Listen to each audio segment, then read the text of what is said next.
Let me tell you a story about a girl. A girl so smart, so sharp that her uncle thought, this one, no doubt, is a witch. Why? Because she loved cats. Because she came first in class after missing school for a whole month. Because she didn't cry enough when her mother died. Because obviously showing intelligence, independence, and emotional control means you've got one leg in the spirit world. That girl's name was Ino. And this is her story.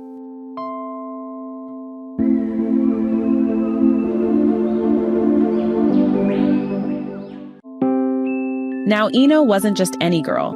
She had the kind of brain that teachers dream of and classmates secretly fear.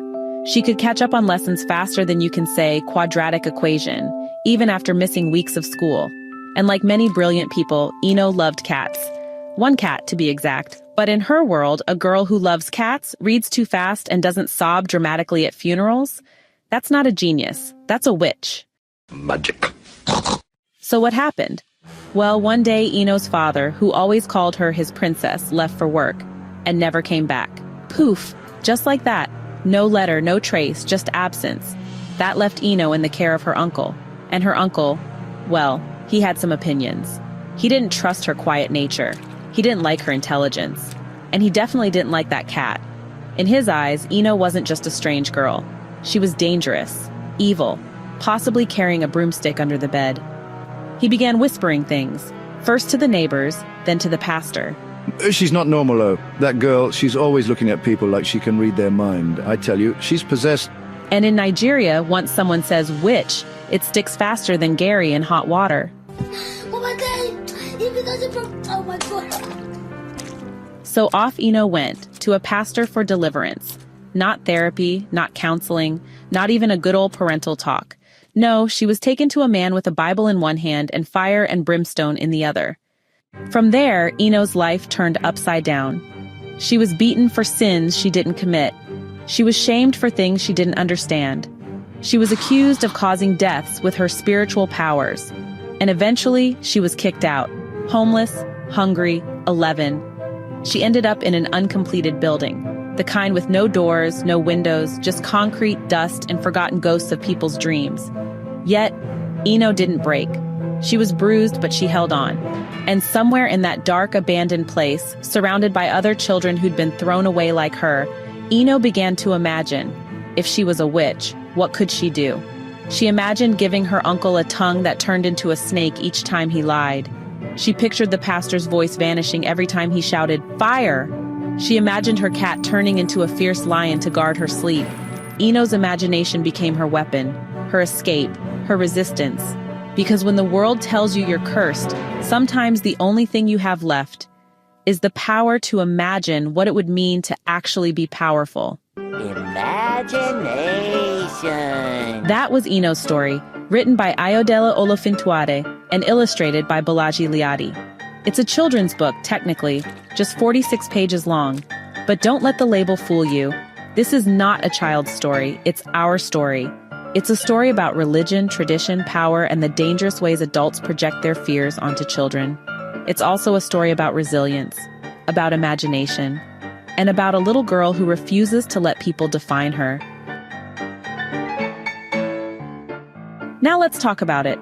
First, what I loved about this book, the voice.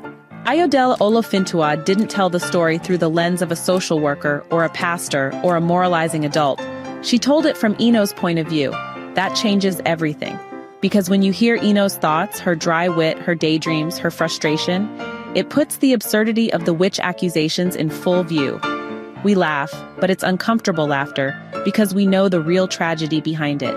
Take, for instance, how Ino imagines using her powers if she really were a witch. It's satirical, it's bold, and it's brilliant. And yet, this satire doesn't numb the pain. We still feel it when she's sent to the pastor. We still feel it when she's abandoned. But Ayodele wraps the hard truths in the softness of a child's inner world, making it accessible without diluting the message. Now, let's talk themes. Witch labeling and superstition is central. In many parts of Africa today, the belief in witches, especially child witches, is still alarmingly widespread. It's often used as a tool of control or as an excuse for failing institutions. In Ino's case, the accusation is based on nothing more than being bright and different. This theme echoes how historically, people with unique talents or mental health conditions have been branded as other, sometimes even dangerous. Religion is another theme, and it's not a comfortable one. Ayodele questions the moral high ground often claimed by religious institutions. When a pastor who's meant to heal instead harms, when the church becomes a courtroom for fear-based accusations, you have to ask, where is the justice? And Ayodele asks it through the eyes of a child. That's what makes the critique so sharp. It doesn't scream, it shows. Identity and imagination also play a key role. What Ino does to cope is powerful. She reclaims her identity through imagination. Even when the world says she's evil, she imagines using that evil to protect herself and to punish those who've hurt her. It's both tragic and empowering.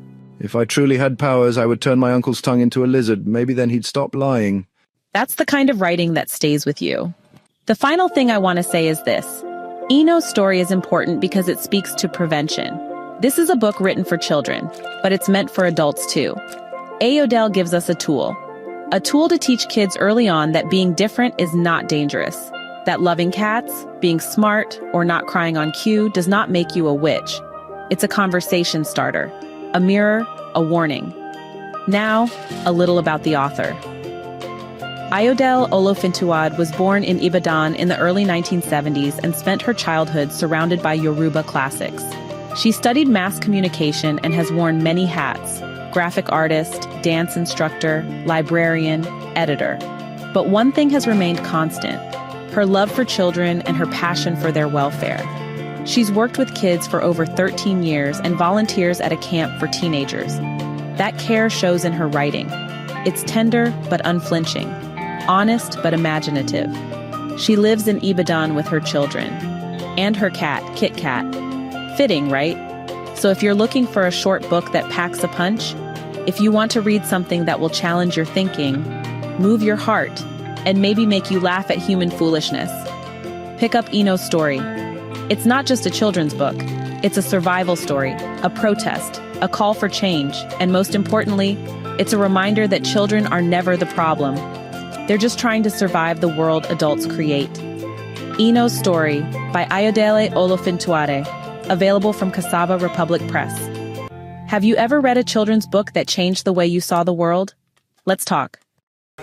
Hey, thanks so much for hanging out with me today. If you're interested in diving deeper into this book, I've left some links down in the description. You can use it to grab yourself a copy and keep the adventure going. And if you're in the mood for more great reads, don't go just yet. Click on one of the videos popping up right now that I think you'll love. And don't forget to give this review a like, leave a comment, or even subscribe if you'd like to see more. Every bit of support helps us grow this little community of book lovers. See you in the next one.